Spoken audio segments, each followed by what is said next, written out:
Hello student, प्रेपवेल के YouTube channel पे आप सभी का स्वागत है। मैं हूं सुनील शर्मा और आज हम यहां इस सेशन में जानने वाले हैं कोविड 19 से related each and every details जो कि आपके एग्जामिनेशन का पार्ट हो सकता है। ठीक है, इसी टाइप के इम्पॉर्टेंट वीडियोस हम आप लोगों के लिए प्रोवाइड करते रहते हैं। तो अगर आप इसी टाइप के वीडियोस चाहते हैं तो हमारे चैनल को सब्सक्राइब कर लीजिएगा। साथ ही साथ इनके रिलेटेड पीडीएफ और अदर इंफॉर्मेशन के लिए आप इन अदर प्लेटफॉर्म्स पे भी हमें फॉलो कर सकते हैं, जिनके लिंक आप सभी को डिस्क्रिप्शन बॉक्स में मिल जाएंगे। तो बेसिकली YouTube पे बहुत सारे ऐसे वीडियोस होंगे जो आपको कोविड 19 से रिलेटेड इंफॉर्मेशन दे रहे होंगे, लेकिन क्या उनकी इंफॉर्मेशन ऑथेंटिक है, क्या उनकी इंफॉर्मेशन करेक्ट है, इसका आप लोगों के पास कोई भी सोर्स नहीं है। लेकिन यहाँ पे मैं आप लोगों को बता देना चाहूंगा कि मैंने हाल ही में वर्ल्ड हेल्थ ऑर्गेनाइजेशन से एक सर्टिफिकेट कोर्स किया था, जिसके थ्रू ये मेरी मार्कशीट वहां से अवेलेबल की गई है। अगर आप लोग चाहें तो इसे स्कैन करेंगे तो आप लोगों को बेसिकली मेरी मार्कशीट डिटेल्स वगैरह मिल जाएगी। ठीक है, तो यहाँ से आपको थोड़ा सा एश्योर्ड करना चाहूंगा कि यहाँ पे इस वीडियो में जो भी इंफॉर्मेशन दी जाएगी वो सारी करेक्ट एंड ऑथेंटिक इंफॉर्मेशन होगी, जिस पर आप भरोसा कर सकते हैं। तो सेशन को हम यहाँ पे स्टार्ट करेंगे। यहाँ पे बेसिकली आपको कोविड 19 के बारे में जानना चाहिए कि कोविड 19 या जो कोरोना वायरस है उसका जो जेनेटिकल स्ट्रक्चर है, जो कि लिखा जाता है कॉफ। ठीक है, और यहीं पे इसका न्यू स्ट्रेन होने की वजह से इसका नाम क्या आ जाएगा, नोवेल कोरोना या एन कॉफ। ठीक है, तो आपसे बेसिकली इसका स्ट्रक्चर अगर पूछा जाए तो आप एन कॉफ इसका आंसर देंगे। अब बेसिकली वायरस बहुत सारे होते हैं, उसी वेरियस वायरस की फैमिली से ये बिलोंग करता है। तो सबसे पहले आपको ये जानना चाहिए कि वायरस क्या होते हैं। ठीक है, तो वायरस को आप ऐसे ऑर्गेनिज्म के रूप में समझ सकते हैं that is linkage between the living and death. ठीक है, दैट मीन्स अगर ये किसी लिविंग बॉडी के अंदर चला जाता है तो it act as it is life, और अगर ये आपकी बॉडी के बाहर आ जाता है तो it act as it is death. ठीक है, तो ये लिविंग और नॉन लिविंग ऑर्गेनिज्म के बीच का एक इंटरलिंकिंग चेन के रूप में भी माना जा सकता है। अब सेकंड थिंग, वायरसेस के बारे में आपको कुछ इंपॉर्टेंट फैक्टर ये भी पता होना चाहिए कि वायरस को आप कभी भी इजीली डिस्ट्रॉय नहीं कर सकते, ये ऑलवेज आपकी बॉडी में ही रहता है। फॉर एन एग्जांपल, आपने सुना हो कोई भी ऐसी डिजीज जो कि बैक्टीरिया की वजह से होता हो। ठीक है, इस बैक्टीरिया को खत्म करने के लिए आप लोग क्या करते हैं, एंटीबायोटिक का यूज करते हैं। अब बेसिकली एंटीबायोटिक क्या करता है, इसी बैक्टीरिया के ऊपर क्या पाया जाता है, एक सेल वॉल पाया जाता है। ठीक है, यहाँ पे क्या होता है, एक सेल वॉल होता है। इस सेल वॉल को ये एंटीबायोटिक डिस्ट्रॉय कर देता है और बैक्टीरिया खत्म हो जाता है। लेकिन अगर हम लोग बात करें वायरस की, तो वायरस के ऊपर इस टाइप का कोई भी सेल वॉल नहीं होता, और ह्यूमंस की अगर बात करें तो इनके ऊपर भी किसी टाइप का सेल वॉल नहीं होता। दैट मीन्स कि इनका जेनेटिक स्ट्रक्चर आपके जेनेटिक स्ट्रक्चर के बिल्कुल अलाइक है। तो ऐसे में अगर आप कोई ऐसी मेडिसिन का यूज करते हैं जो वायरस को डिस्ट्रॉय कर रहा हो, वो साथ ही साथ आपके बॉडी के सेल्स को भी डिस्ट्रॉय करता है। इसीलिए कभी भी वायरस को पूरी तरीके से खत्म नहीं किया जा सकता है। केवल आपकी बॉडी इसके अगेंस्ट जब रेजिस्टिव बन जाती है, तब आप लोग क्या कर सकते हैं, इजीली उसमें सरवाइव कर सकते हैं। तो अब बेसिकली बहुत सारे वायरसेस की हम लोग बात कर रहे हैं। तो इन वायरसेस में आप लोगों ने एक वायरस के बारे में सुना होगा, मर्स कॉफ। ठीक है, मर्स कॉफ नाम में ही सब कुछ छिपा होता है, मिडल ईस्ट रेस्पिरेटरी सिंड्रोम। ठीक है, मिडल ईस्ट कंट्रीज में फैला था, इसलिए इसका नाम मिडल ईस्ट रखा गया। रेस्पिरेटरी से समझ में आ जाएगा कि ये आपके रेस्पिरेटरी ट्रैक्ट को अटैक करता है, और सिंड्रोम का मतलब होता है दैट मीन्स वेरियस उनके क्या है, कॉन्सिक्वेंसेस है, यानी कि उसके बहुत सारे सिम्टम्स आप लोगों को देखने को मिल सकते हैं। किसी में लंग फेलियर देखने को मिल सकता है, किसी में शॉर्टनिंग इन ब्रेथ देखने को मिल सकता है, किसी में निमोनिया टाइप सिम्टम्स देखने को मिल सकते हैं, किसी में बॉडी एक एंड पेन देखने को मिल सकता है। सबके अलग अलग सिम्टम्स होते हैं। दैट मीन्स जब कभी भी सिंड्रोम की बात की जाए तो उसका सिम्टम स्पेसिफिक नहीं होता, बहुत सारे सिम्टम्स का एक ग्रुप मिलकर यहाँ पे आपको सिंड्रोम देखने को मिलता है। अब बेसिकली ये फैला कैसे, तो आप लोगों को पता चलेगा कि ये कैमल से ह्यूमंस में आया है। सेकेंड थिंग, अगर हम लोग बात करें इसी के दूसरे टाइप की, that is known as SARS-CoV, that is severe acute respiratory syndrome. ये जो SARS-CoV है, ये जब 2003 के समथिंग में चाइना के अंदर फैला था, सार्स उसी का एक मैन्युपुलेटेड फॉर्म है और ये बेसिकली सिविट कैट से ह्यूमंस में फैला है। अब सिविट कैट्स क्यों फेमस है, तो अगर आप लोग कॉफी के बहुत अच्छे शौकीन रहे हो और आप लोगों ने कभी केरल साइड में या जो वेस्टर्न साइड है अपना, उन एरियाज में वेस्टर्न कंट्रीज के अंदर या फिर केरल और कर्नाटका के रीजन में कॉफी ऐसी पी हो जिसे सिविट कॉफी कहा जाता है, बेसिकली उसमें स्पेशल क्या होता है, तो ये जो कैट्स होते हैं ये कॉफी बीन्स को पहले डाइजेस्ट करते हैं और इनका जो एक्सक्रीट होता है उसी एक्सक्रीट से ये कॉफी प्रोड्यूस की जाती है। तो जब आप सिविट कैट के एक्सक्रीट वाली कॉफी को पीते हैं तो आपके बॉडी में ये वायरस आने के चांसेस हो जाते हैं। ठीक है, तो बेसिकली आपको ये पता चला कि ह्यूमंस में इटसेल्फ ये डिजीज नहीं था, ये ह्यूमंस में एंटर करके आया है। ठीक है, और जब कभी भी ह्यूमंस में एंटर करेंगे कोई डिजीज तो उनको बोला जाएगा जूनोटिक डिजीज। ठीक है, जूनोटिक डिजीजेस। अब जूनोटिक डिजीज का मतलब क्या होता है, एक ऐसा disease that have the potential to be transferred from animals to humans और ह्यूमन टू ह्यूमन और ह्यूमन टू एनिमल। ठीक है, ये किसी भी मीडियम में एक दूसरे में स्प्रेड हो सकता है। तो COVID is also known as zoonotic disease, ये भी आप लोग थोड़ा सा ध्यान रखिएगा।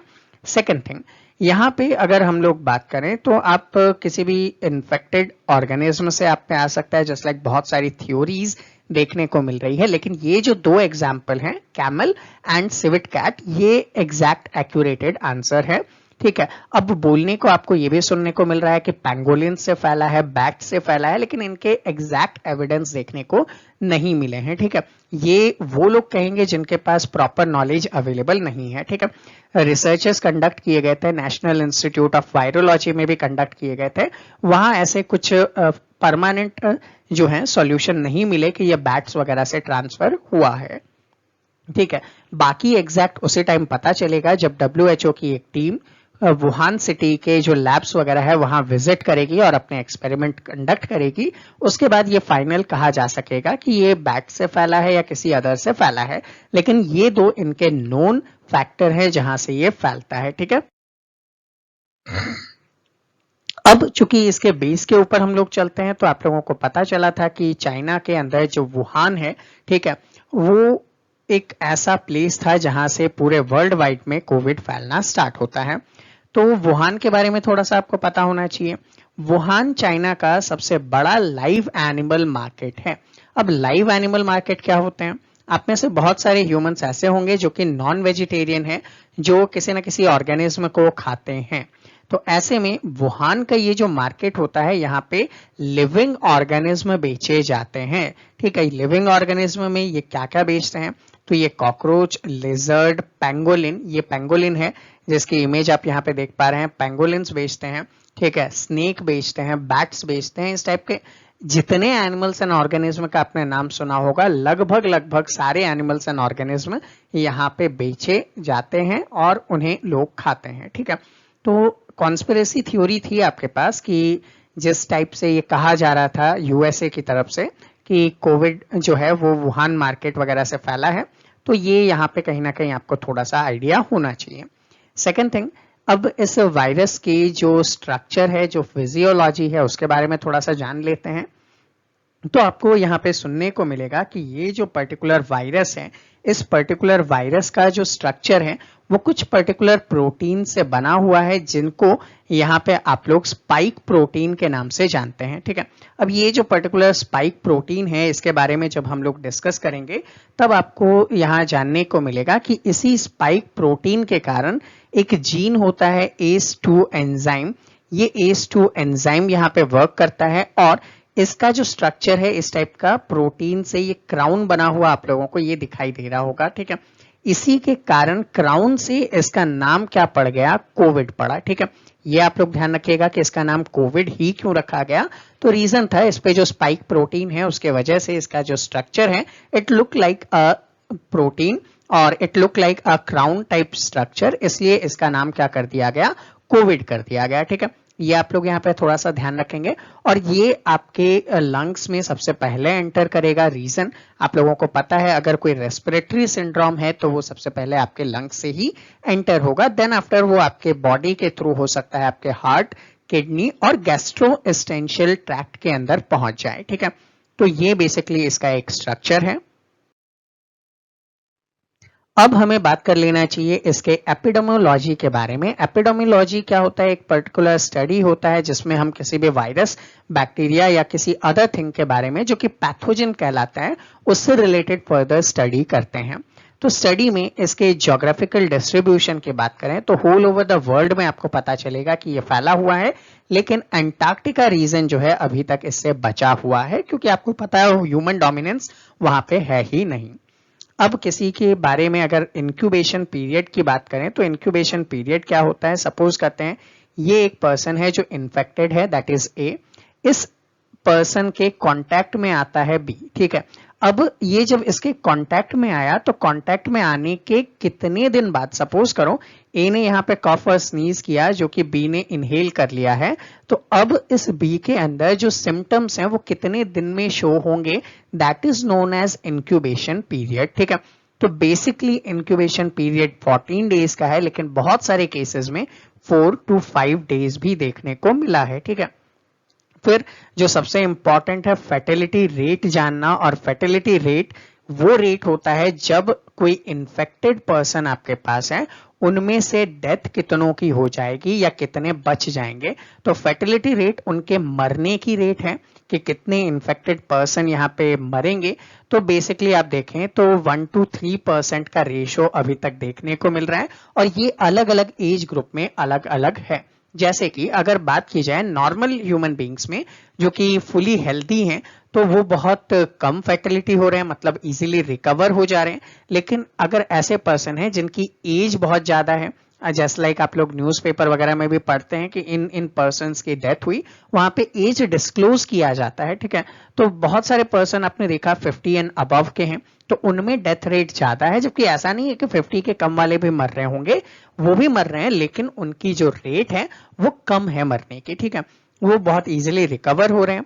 तो ऐसे में फर्टिलिटी रेट सबके लिए अलग अलग होती है। अगर आपके पास कोई प्री एग्जिस्टिंग मेडिकल कंडीशंस है, यानी कि आपको कोई प्रोलॉन्ग्ड डिजीज है, जस्ट लाइक कार्डियोवास्कुलर डिजीज हो सकता है आपके पास। कार्डियोवास्कुलर डिजीज को आप ऐसे समझ सकते हैं हार्ट रिलेटेड कोई मैल फंक्शनिंग हो, हाई ब्लड प्रेशर वगैरह हुआ। ठीक है, हार्ट का जो पर्टिकुलर पार्ट है वो फेलियर है, या फिर आप लोगों को कोलेस्ट्रॉल वगैरह की प्रॉब्लम हो सकती है वो हो, या फिर डायबिटीज वगैरह हो, या किडनी मैल फंक्शनिंग हो, तो ऐसे में फर्टिलिटी रेट जो है बहुत ज्यादा होती है। अब बेसिकली ये जो पर्सन था बी, ये ए जो कि इन्फेक्टेड है उसके संपर्क में आया है। ठीक है, अब ऐसे में इसके कांटेक्ट में आने से बी को कुछ स्पेसिफिक लक्षण देखने को मिले, just like he also started sneezing, coughing, या फिर उसको फीवर हो रहा है। तो पता कैसे चलेगा कि दैट इज नॉर्मल कोल्ड और फ्लू या फिर उसे सच में कोविड है? ठीक है, आपके सामने दो मेथड है। नॉर्मली आपको जब कोल्ड एंड फ्लू होता है उस टाइम पे भी तो स्नीजिंग एंड कफिंग होती है, उस टाइम पे भी तो आपको फीवर होता है। तो आप इसको डिस्टिंग्विश कैसे करोगे कि it is a Covid disease? तो वहां पे आप लोगों को करना पड़ेगा डायग्नोस्टिक मेथड्स। डायग्नोस्टिक मेथड्स में हमारे पास 2 से 3 इंपॉर्टेंट डायग्नोस्टिक मेथड्स चल रहे हैं जो आपके एग्जाम में आ सकते हैं। पहला है रैपिड एंटीबॉडी डिटेक्शन टेस्ट। ठीक है, अब यहाँ पे क्या होगा, आपकी बॉडी में ब्लड है, ठीक है, और ब्लड के 2 पर्टिकुलर पार्ट होते हैं, आप लोगों ने पढ़ा होगा। एक तो होता है प्लाज्मा और सेकंड है कॉर्पसल्स। ठीक है, तो यहाँ पे आपके ब्लड का सीरम या प्लाज्मा लिया जाएगा। ठीक है, और इस प्लाज्मा को लेने के बाद वहां पे कुछ पर्टिकुलर एंटीबॉडीज को टेस्ट किया जाएगा। ये एंटीबॉडी है IgM एंड IgG। ठीक है, अब होता क्या है, जैसे ही आपके बॉडी में कोई भी फॉरेन पार्टिकल इंसर्ट हो, जस्ट लाइक एग्जांपल में आप ये समझ लीजिए कि आपके नोज के थ्रू अगर कोई डस्ट पार्टिकल इंसर्ट होता है तो आपको स्नीजिंग स्टार्ट हो जाएगी। ठीक है, तो दैट मीन्स आपकी बॉडी उसके अगेंस्ट वर्क कर रही है। ऐसे ही अगर कोई फॉरेन पार्टिकल आपके ब्लड में आ जाए तो आपका ब्लड क्या प्रोड्यूस करेगा? एंटीबॉडीज को प्रोड्यूस करेगा।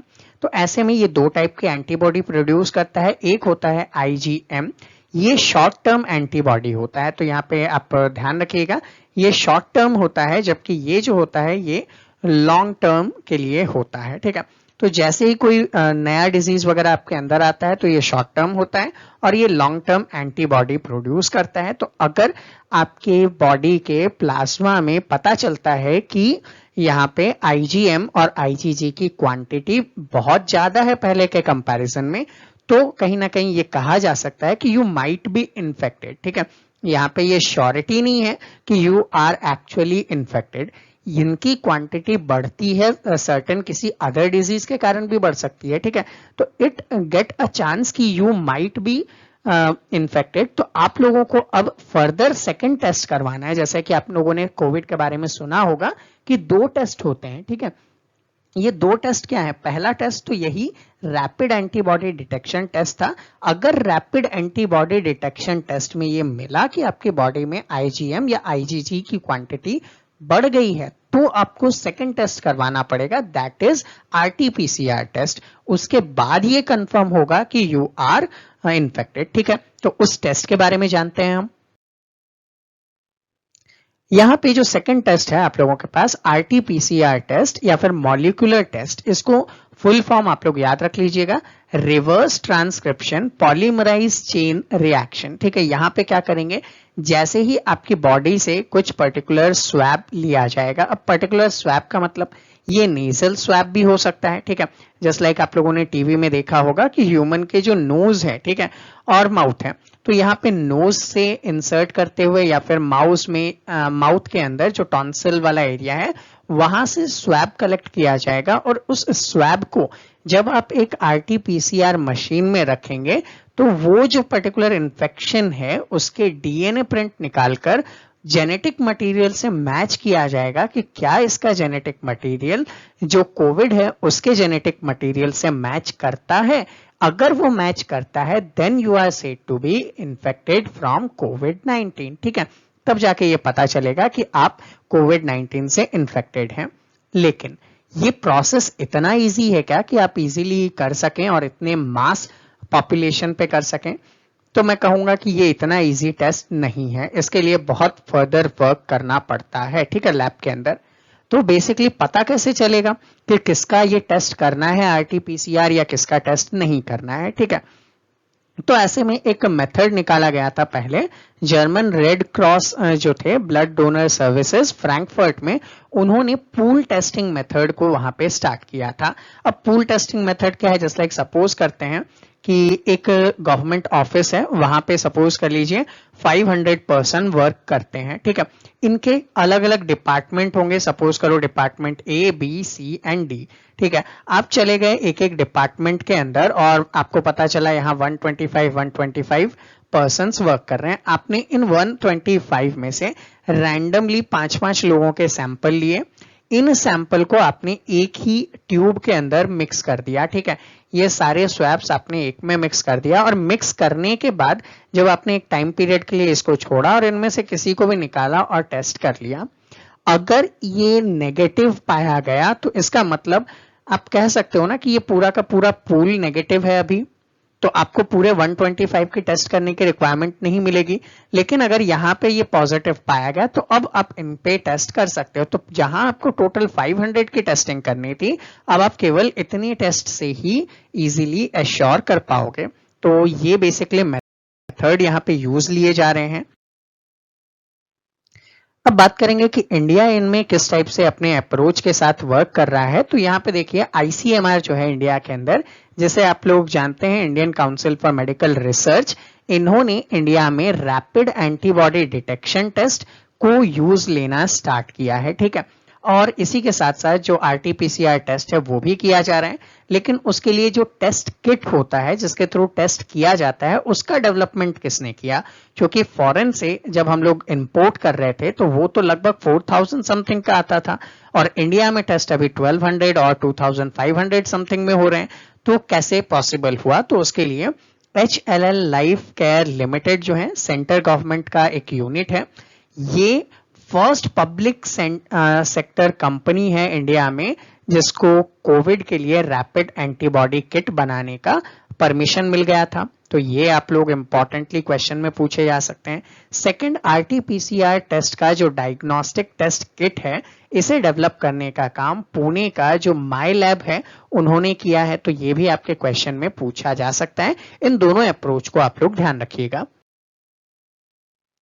नेक्स्ट बात आती है इसका ट्रीटमेंट कैसे किया जाए। भैया पता चल गया कि एक पर्सन जो है वो पॉजिटिव है, देन व्हाट नेक्स्ट, उसका इलाज कैसे करोगे। तो यहाँ पे ये कहा जाए कि आप लोगों को there is no vaccine available और there is no specific drug available for treating. तो दैट मीन्स कोई भी मेडिसिन आपके पास अवेलेबल नहीं है। तो ऐसे में prevention is better than cure वाला जो प्रिंसिपल है वो अप्लाई होता है। तो आप लोगों को प्रिवेंशन मेथड्स यूज करने हैं, जस्ट लाइक मास्क यूज करना, सैनिटाइजर्स यूज करना, और हो सके तो जितना कम आप भीड़ भाड़ में जाएंगे और जितना कम आप क्राउडी प्लेस में रहेंगे उतना आपके लिए हेल्पफुल होगा। लेकिन व्हाट अगर किसी को हो गया तो उसको कुछ तो आप करोगे। तो ऐसे में जो सॉलिडिटरी ट्रायल मेथड है WHO का एक इनिशिएटिव, इसके बारे में भी आप ध्यान रखेंगे।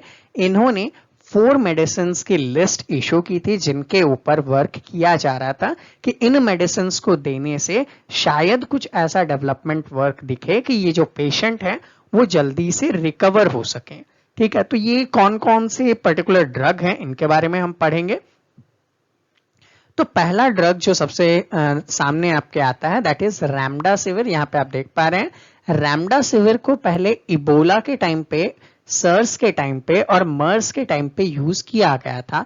तो दैट मीन्स ये क्लिनिकली टेस्टेड है। अगर इससे कोविड ठीक नहीं भी होता है लेकिन ये तो है कि आपको कोई नुकसान नहीं होगा, तो इसका यहाँ पे यूज किया जा रहा है। ठीक है, बेसिकली इसके रिजल्ट भी ठीक ठीक देखने को मिले हैं। ठीक है, उसके बाद क्लोरोक्विनिन और हाइड्रोक्सी क्लोरोक्विनिन दोनों एक ही चीज है, यहाँ पे एंड नहीं और लगना चाहिए।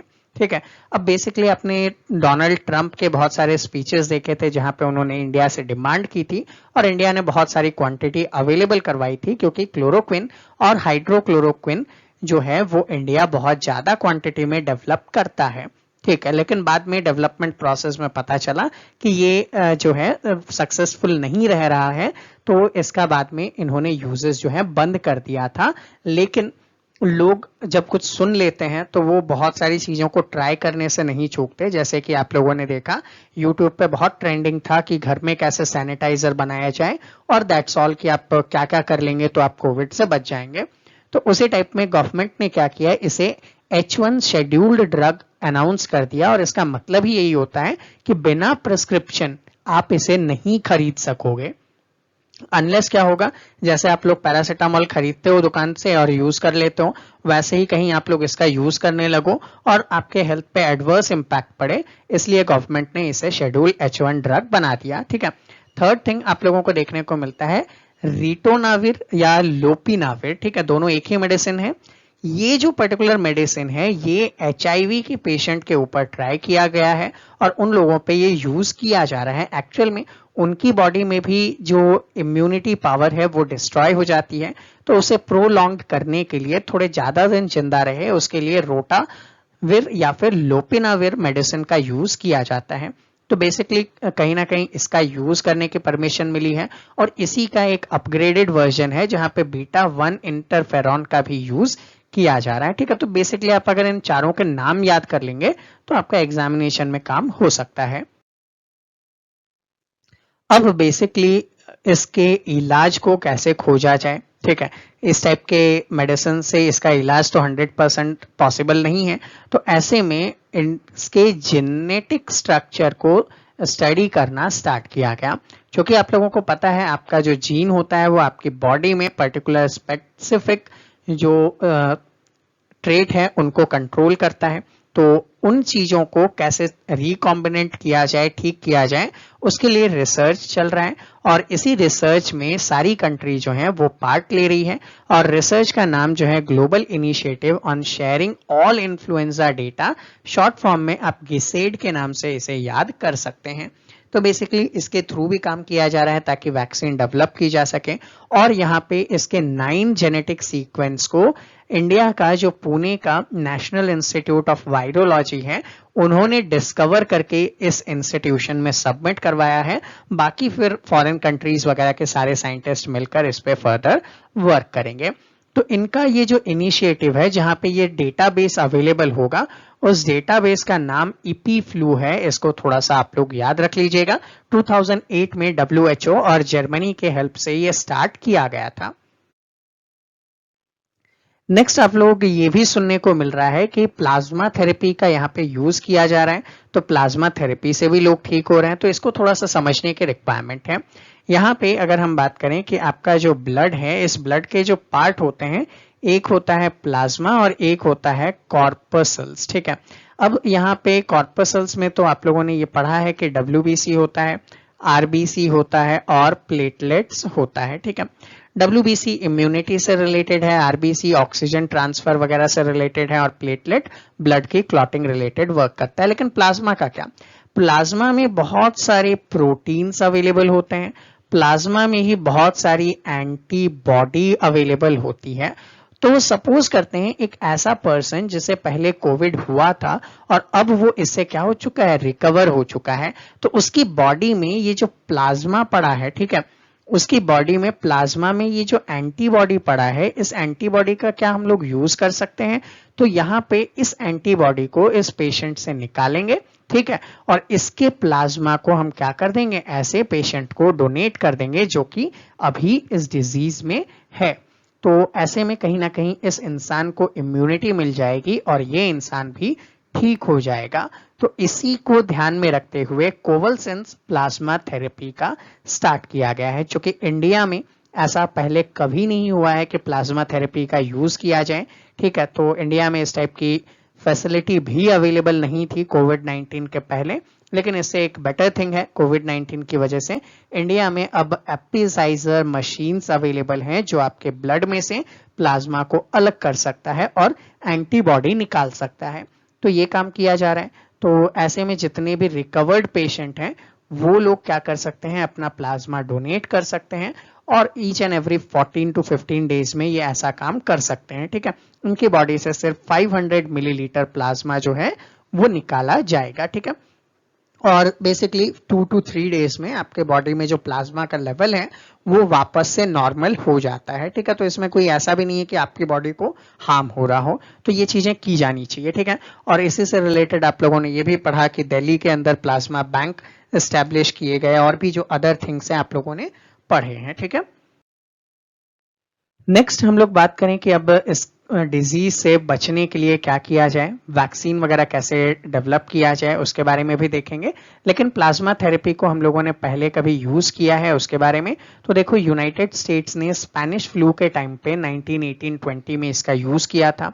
हांगकांग वालों ने सार्स के पेशेंट पे 2005 में इसका यूज किया है, जबकि 2009 पे H1N1 के पेशेंट पे 2004 में democratic republic of Congo and Guinea ने इबोला के पेशेंट पे इसका यूज किया है। 2015 में मर्स के ऊपर भी इसका यूज किया गया है। तो दैट मीन्स इस टाइप की चीजों को यूज कर सकते हो, प्लाज्मा थेरेपी बेनिफिशियल होगा। अब वैक्सीन डेवलपमेंट की बात करें, आप लोग न्यूज में कई बार सुनते हो कि दैट मीन्स कि 15 अगस्त को वैक्सीन आ रहा था, फिर बाद में बोलते हैं अभी नहीं बना, अभी सिर्फ फर्स्ट स्टेज का ट्रायल हुआ, सेकंड स्टेज का ट्रायल हुआ। That is a kind of bullshit. ठीक है, यहाँ पे आप लोगों को ये पता चलेगा कि वैक्सीन डेवलपमेंट प्रोसेस इतना इजी नहीं है जितना ये न्यूज चैनल वाले आप लोगों को दिखाते हैं। ठीक है, उसके लिए कुछ इनिशिएटिव पे हम लोग बात करेंगे। अभी जो सबसे लीड में वर्क कर रहे हैं that is Moderna and Oxford university. ये लोग जो वर्क कर रहे हैं एपिडेमिक प्रिपेयर्डनेस इनोवेशन सेपी के थ्रू, वहां पे वर्क किया जा रहा है। और भी अदर इंस्टीट्यूट्स हैं, जस्ट लाइक इंडिया में पुणे का जो सीरम इंस्टीट्यूट है, अहमदाबाद का जो जाइडस कैडिलिया है, ये सारे वैक्सीन डेवलपमेंट वर्क पे लगे हुए हैं। चाइना का जो तिनजियान है, उन्होंने Ad5N-CoV वैक्सीन के ऊपर वर्क प्रोग्रेस में है। तो अब हम लोग देखते हैं कि वैक्सीन बनते कैसे हैं, कितना टाइम लगता है उनमें एक्चुअल प्रोसेस के अंदर, तब जाके आपको थोड़ा सा समझ में आएगा कि आप लोगों को कितनी सेफ्टी मेजर्स अपनाने की रिक्वायरमेंट है। तो यहाँ पे जैसा कि सेफ्टी मेजर्स की बात कर रहा हूँ, वैक्सीन डेवलपमेंट 6 प्रोसेस या 6 स्टेज में कवर होते हैं, जिसके लिए अराउंड 10 टू 15 ईयर्स का टाइम लगता है।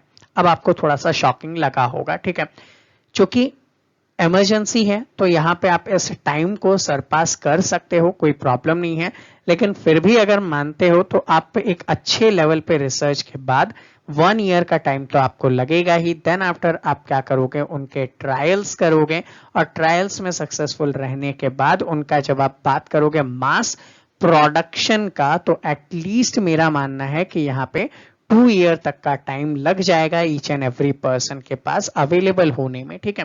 तो इतनी जल्दी ये अवेलेबल नहीं होने वाला, तो जितना हो सके आप प्रिवेंशन मेथड्स को यूज करें, आपके लिए बेटर होगा। ये 6 स्टेज क्या है उसे समझते हैं। पहला स्टेज है एक्सप्लोरेटरी, जहां पे आप लोग उन प्रोटीन्स वगैरह को डिस्कवर करोगे, उनके लिए सिंथेसाइज करोगे और केमिकल्स वगैरह आप बनाओगे। सेकेंड थिंग आप क्या करोगे, प्री क्लिनिकल ट्रायल करोगे, जिसमें ह्यूमन टिश्यू को या ऑर्गेनिज्म टिश्यू को लेकर लैब में आप उन पे वो मेडिसिन दोगे और फिर चेक करोगे कि क्या एंटीबॉडी वगैरह बनती है।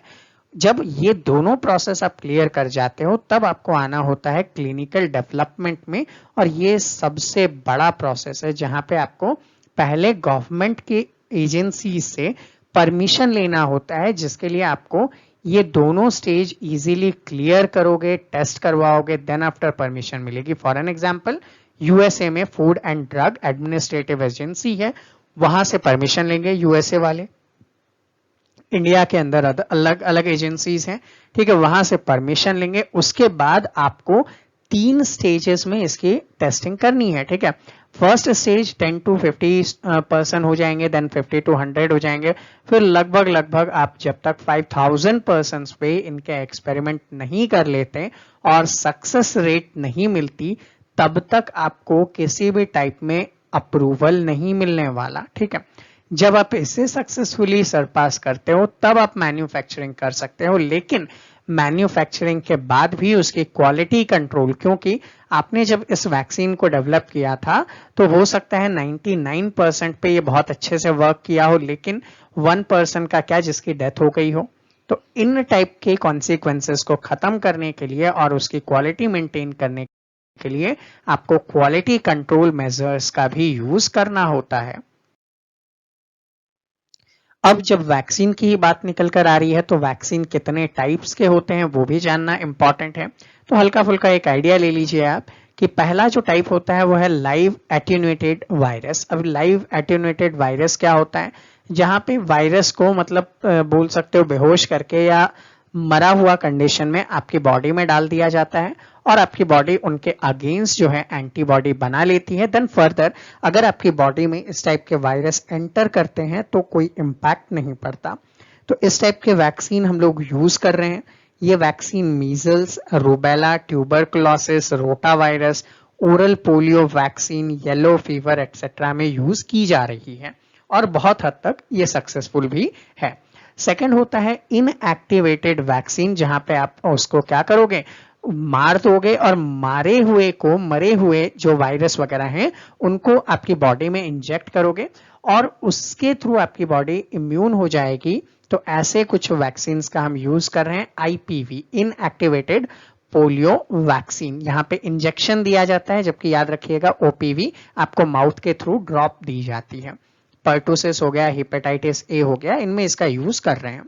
नेक्स्ट है सब यूनिट और रिकॉम्बिनेंट वैक्सीन, जहां पे क्या किया जाएगा कि ये वायरस था, इस वायरस के अंदर ऐसी कौन सी प्रोटीन, शुगर या कैस्पिड अवेलेबल है जिसके कारण आपकी बॉडी में प्रॉब्लम होती है, उसी केमिकल को आपकी बॉडी में डाल दिया जाए। डायरेक्ट आपको वायरस देने की ही रिक्वायरमेंट नहीं होगी। तो ऐसे में जो हीमोफिलस इन्फ्लुएंजा है और हेपेटाइटिस बी है, उसमें इसका यूज किया जा रहा है। नेक्स्ट टाइप होता है कॉन्जुगेट वैक्सीन, और यहाँ पे कॉन्जुगेट वैक्सीन के अंदर बहुत ही जो पावरफुल कॉम्बिनेशन है इम्यून सिस्टम बनाने के लिए, उस पर्टिकुलर वायरस के बॉडी का एक छोटा सा पार्ट आपकी बॉडी में इंसर्ट कर देते हैं, typically a piece of bacteria. तो उससे आपकी बॉडी इम्यून हो जाती है, और इसका यूज न्यूमोकैकल बैक्टीरियल इन्फेक्शन में किया जा रहा है। फिर आता है आपके सामने टॉक्सिड वैक्सीन्स, और ये जो टॉक्सिड वैक्सीन्स होती हैं ये उन हार्मफुल केमिकल्स को आपकी बॉडी में डालने की बात करता है जिससे आपको प्रॉब्लम होती है। तो इसका यूज टेटनस एंड डिप्थीरिया में किया जा रहा है। और लास्ट है आरएनए वैक्सीन। ये सिर्फ डेवलपमेंटल प्रोसेस के अंदर है जहां पे आरएनए से रिलेटेड जीन्स वगैरह को आपकी बॉडी में एंटर करवाया जाएगा, लेकिन अप्रूव्ड नहीं हुआ है। कैंसर वगैरह के डिजीज में इसके लिए वर्क चल रहा है, ठीक है। तो बेसिकली आप स्टार्टिंग 2 और 3 को याद कर सकते हैं, इंपॉर्टेंट हो सकता है। फिर आप लोगों ने सुना कि एक टर्म बहुत ज्यादा लैमलाइट में है, दैट इज हर्ड इम्यूनिटी। अब व्हाट इज हर्ड इम्यूनिटी? तो आप लोगों ने ये सुना हो कि यूके वगैरह के जो गवर्नमेंट है वो कह रही है कि हम इन लोगों का एज अ बाईपास यूज करेंगे। का मतलब क्या होता है? सपोज करते हैं ये वो पॉपुलेशन है जो कि इन्फेक्टेड है, ये वो पॉपुलेशन है जिनमें इम्यूनिटी है, और ये वो पॉपुलेशन है जो इन्फेक्ट हो सकती है। अगर किसी भी गवर्नमेंटल वर्क वगैरह को करना है और इन दोनों को कांटेक्ट में आना है तो प्रॉब्लम ये हो सकती है कि ये सारे इन्फेक्ट हो सकते हैं। तो कहीं ना कहीं एक ऐसे पर्सन को चूज किया जाए जो इन्फेक्शन से फ्री हो चुका है और इम्यून हो चुका है, तो ये इन दोनों के बीच में वर्क करेगा जिससे इनका इन्फेक्शन इन तक ना पहुंचे। तो इस टाइप के वर्क के रिलेटेड थ्योरी 1930 में सोची गई थी मीजल्स के टाइम पे, ठीक है। लेकिन कोविड में ये एग्जैक्ट वर्क करे ना करे उसके ऊपर अभी भी WHO की तरफ से कहना है कि इस पे ज्यादा वर्क आप लोगों को नहीं करना चाहिए, ठीक है। सेकेंड थिंग, इम्यूनिटी कब डेवलप्ड होगी? जब लगभग आपकी पॉपुलेशन का 60% इस डिजीज से ठीक हो चुके हों। तो दैट मीन्स अभी तो आपकी पॉपुलेशन का 10% इन्फेक्ट भी नहीं हुआ और आप 60% के रिकवर होने की बात करते हो, तब ये सक्सेसफुल रहेगा कोविड में। तो अभी इस टाइप की चीजें नहीं की जा सकती, तो जितना हो सके प्रिवेंशन यूज करेंगे आप, मास्क एंड सैनिटाइजर्स बेटर होगा। फिर जस्ट लाइक WHO भी यहाँ पे अपना इंपॉर्टेंट रोल प्ले करता है, और इसे इंपॉर्टेंट रोल में आप लोगों को पता चले ये दो टाइप के डिक्लेरेशन करता है। पहला होता है फेक और दूसरा होता है पेंडेमिक। फेक क्या होता है? It is a public health emergency of international concern. जब कभी भी ऐसे डिजीज के बारे में पता चले जो बहुत रैपिडली इंक्रीज हो सकता है और बहुत सारी कंट्रीज को अफेक्ट कर सकता है, that is declared as fake. तो जनवरी 2020 में कोविड को एज अ फेक डिक्लेयर किया गया था, जबकि इसके पहले जो है H1N1 को, पोलियो को, ठीक है, इबोला को, जीका वायरस को और कीवू इबोला को फेक डिक्लेयर किया जा चुका था। 3 महीने बाद रिव्यू करते हैं, कंडीशन अगर सुधर जाती है तो फेक की डिक्लेरेशन एंड कर देते हैं, लेकिन अगर नहीं सुधरती तो that is declared as pandemic disease, ठीक है। तो मार्च 2020 में WHO ने इसे पेंडेमिक डिक्लेयर कर दिया, और पेंडेमिक का मतलब होता है बहुत सारे कंट्रीज को मिलजुल कर इसके ऊपर वर्क करना पड़ेगा, ठीक है। तो इसके पहले भी पेंडेमिक डिक्लेयर किए जा चुके हैं H1N1 इन्फ्लुएंजा के ऊपर, जहां पे 5,75,000 पर्सन्स मर गए थे, ठीक है, स्वाइन फ्लू के कारण से। तो ये भी चीजें हैं जो आप लोगों को थोड़ा सा ध्यान रख लेना चाहिए। बेसिकली डेट याद रख लेंगे कि पहले फेक की डिक्लेरेशन होती है, देन आफ्टर पेंडेमिक की डिक्लेरेशन की जाती है। फिर आप लोगों ने ये सुना कि हम लोग सैनिटाइज करेंगे, और सैनिटाइज के लिए सोडियम हाइपोक्लोराइट का नाम बहुत ज्यादा लैमलाइट में रहा है, जो कि फायर ब्रिगेड वगैरह के इंस्ट्रूमेंट के थ्रू सैनिटाइजर में काम में लिए जा रहे हैं। तो रिसेंटली न्यूज़पेपर में कुछ आर्टिकल्स थे कि जो भी माइग्रेंट थे, पैदल ही अपने घर को जा रहे हैं, उनके ऊपर भी सोडियम हाइपोक्लोराइट का स्प्रे किया गया। तो क्या ये सोडियम हाइपोक्लोराइट उनके बॉडी के लिए, उनके लाइफ के लिए हार्मफुल होगा? तो WHO के क्या नॉर्म्स हैं उसके बारे में थोड़ा सा जानते हैं। सोडियम हाइपोक्लोराइट का यूज किया जाता है एज अ डिसइंफेक्टेंट, ठीक है। इसका यूज स्विमिंग पूल वगैरह को भी सैनिटाइज करने में किया जाता है, एज अ ब्लीचिंग एजेंट भी इसका यूज किया जाता है। लेकिन इसकी कितनी क्वांटिटी को यूज किया जाए? तो नॉर्मली 2 to 10% का आप इसका घर पे यूज कर सकते हैं, ठीक है। अगर स्किन वगैरह पे कोई इन्फेक्शन है या कट लग गया है तो 0.25 से लेके 0.5% तक का सॉल्यूशन यूज किया जा सकता है, ठीक है। वो उस टाइप के कट एंड वुंड को हील करने में या उसको साफ करने में यूज में लेते हैं। इसका बहुत वीकर सॉल्यूशन दैट इज 0.05%, यानी कि अगर आपके पास 100 लीटर जो सैनिटाइजर है, इस 100 लीटर में सिर्फ और सिर्फ आप क्या करेंगे?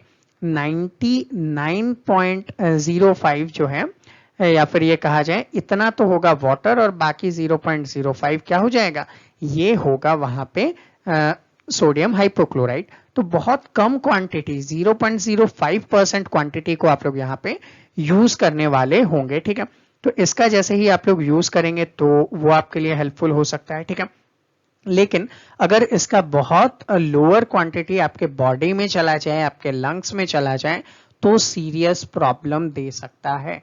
तो ह्यूमंस के ऊपर इनको इस टाइप से स्प्रे करना थोड़ा सा खराब हो जाएगा, इनसे थोड़ा सा बचने की रिक्वायरमेंट है, ठीक है। लेकिन अगर आप घर वगैरह में सैनिटाइज करना चाहते हैं तो 10% तक का सॉल्यूशन आप यूज कर सकते हैं। नेक्स्ट आता है इंडिया की तरफ से किन किन वैक्सीन और मेडिसिन के ऊपर ट्रायल किए जा रहे हैं। तो अहमदाबाद का जो कैडेलिया फार्मास्यूटिकल्स है, इनकी तरफ से and council for scientific and industrial research that is CSIR, इनकी तरफ से एक मेडिसिन का ह्यूमन ट्रायल किया जा रहा है दैट इज नोन एज सेप्सीवैक। तो सेप्सीवैक का नाम याद रखेंगे और दोनों इंस्टीट्यूशंस का आप लोग यहाँ पे नाम याद रखेंगे। नेक्स्ट, अगर इतनी क्राइसिस आप लोगों को देखने को मिल रही है तो what Indian government has done, government के थ्रू यहाँ पे कौन कौन से वर्क किए गए हैं जिनको आप लोगों को जानना चाहिए।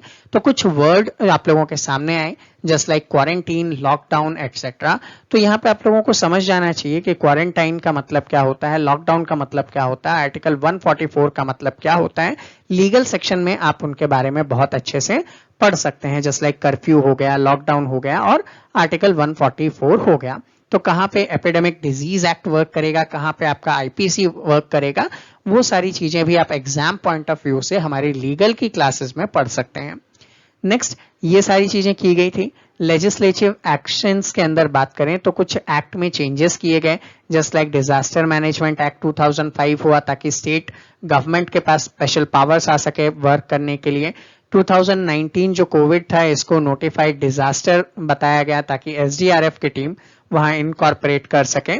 और सबसे इंपॉर्टेंट, एपिडेमिक डिजीज एक्ट 1897, इसी एक्ट में चेंजेस किए गए और इसके अकॉर्डिंग अगर कोई पर्सन विदाउट मास्क के कहीं पे पाया जाता है पब्लिक प्लेसेस पे, तो उसके ऊपर 6 मंथ तक का प्रिजनमेंट यानी कि 6 महीने की जेल हो सकती है और उसके ऊपर मॉनेटरी जो फाइन है वो भी लगाया जा सकता है, ठीक है। तो आप लोग देख पा रहे होंगे कि मार्केट प्लेसेस वगैरह पे जो चालान काटे जा रहे हैं कोविड-19 पे, वो एपिडेमिक डिजीज एक्ट 1897 के थ्रू काटे जा रहे हैं, जहां पे अगर आप लोग मास्क वगैरह का यूज नहीं करते हैं तो आपको 6 महीने की जेल की सजा भी दी जा सकती है, ठीक है। तो वो भी आप लोगों को ध्यान रखना है। उसी के साथ साथ जो एसेंशियल कमोडिटी एक्ट 1955 है, इसमें चेंजेस करते हुए जो सर्जिकल मास्क थे और N95 मास्क थे, इनको जो है नोटिफाइड या फिर एसेंशियल कमोडिटी डिक्लेयर किया गया था।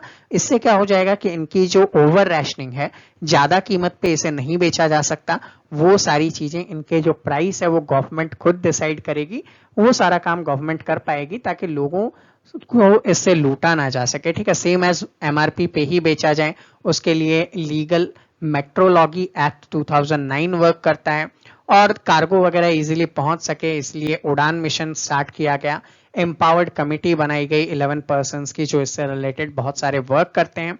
और इम्पॉर्टेंटली आप लोगों ने जो कोविड-19 इमरजेंसी फंड के बारे में सुना होगा, south Asian association of regional corporation और सार्क कंट्री के लिए, जहां पे Indian prime minister Narendra Modi के कहने पे सार्क कंट्री ने एक फंड जनरेट किया और वहां पे इंडिया ने भी 10 मिलियन US$ का कंट्रीब्यूशन किया। मालदीव्स वगैरह ने अपने अपने कंट्रीब्यूशंस किए ताकि यहाँ पे इस टाइप की चीजों को निपटा जा सके, इनसे बचा जा सके। जियो फेंसिंग की बात करें, अब जस्ट लाइक आप लोगों ने आरोग्य सेतु के बारे में बहुत कुछ सुना होगा और जियो फेंसिंग के बारे में थोड़ा सा सुनते हैं। बेसिकली क्या किया जाएगा, जस्ट सपोज करते हैं अ पर्सन ए जो कि कोविड इन्फेक्टेड है, इनके मोबाइल को जियो फेंसिंग के थ्रू लोकेट किया जाएगा। दैट मीन्स ये पर्सन अगर इनको बताया गया कि आपको घर पे क्वारंटीन रहना है और ये घर के बाहर निकलते हैं, तो ऐसे कंडीशन में जो अथॉरिटी है वहां पे इंफॉर्मेशन पहुंचने वाली है और जो आरोग्य सेतु के पर्सन जो इंस्टॉल करके बैठे हैं उनको भी अलर्ट मिलेगा कि आप इन पर्सन्स के पास हैं, तो आप लोगों को वहां से थोड़ी सी हेल्प मिल जाएगी कि कैसे इनसे बचना चाहिए। लेकिन चूंकि आप लोगों को पता है कि भारतीय जुगाड़ करने में कमी नहीं रखते, तो ऐसे बहुत सारे लोगों को देखा गया या पाया गया जिनको क्वारंटीन तो किया गया था, लेकिन ये लोग अपनी डेढ़ होशियारी के अंदर अपने मोबाइल फोन्स वगैरह को घर पे ही छोड़ देते और वैसे ही बाहर घूमने निकल जाते। ऐसे लोगों के ऊपर भी बहुत सारी एपिडेमिक डिजीज एक्ट और आईपीसी के 1988 और उससे रिलेटेड प्रोविजंस के ऊपर बहुत सारी कार्रवाई की गई, जिसपे इन लोगों को जेल जैसी सजा भी दी गई है। ठीक है, तो वो चीजें आप लोगों को थोड़ा सा ध्यान रख लेना है, लीगल एस्पेक्ट में आप लोगों को वो चीजें पढ़ लेनी है। तो स्टूडेंट, ये था हमारा एक हल्का सा सेशन जिसमें मैंने आप लोगों को ब्रीफिंग दी है कि कोविड-19 से रिलेटेड क्या क्या क्वेश्चन पूछे जा सकते हैं। ठीक है, तो इसी टाइप की इंफॉर्मेशन के लिए आप हमारे चैनल को सब्सक्राइब कर सकते हैं। आप हमें इन फॉलोइंग हैंडल्स पे फॉलो भी कर सकते हैं, जिनके लिंक आप लोगों को डिस्क्रिप्शन में मिल जाएगा। ठीक है, और मेरा सेशन आप लोगों को कैसा लगा कमेंट करके जरूर बताइएगा। आप लोगों के अगर कोई डाउट्स भी हों तो भी आप लोग यहाँ पे कमेंट कर सकते हैं। तो मैं सुनील शर्मा मिलूंगा आपसे अगले वीडियो में, तब तक के लिए जय हिंद।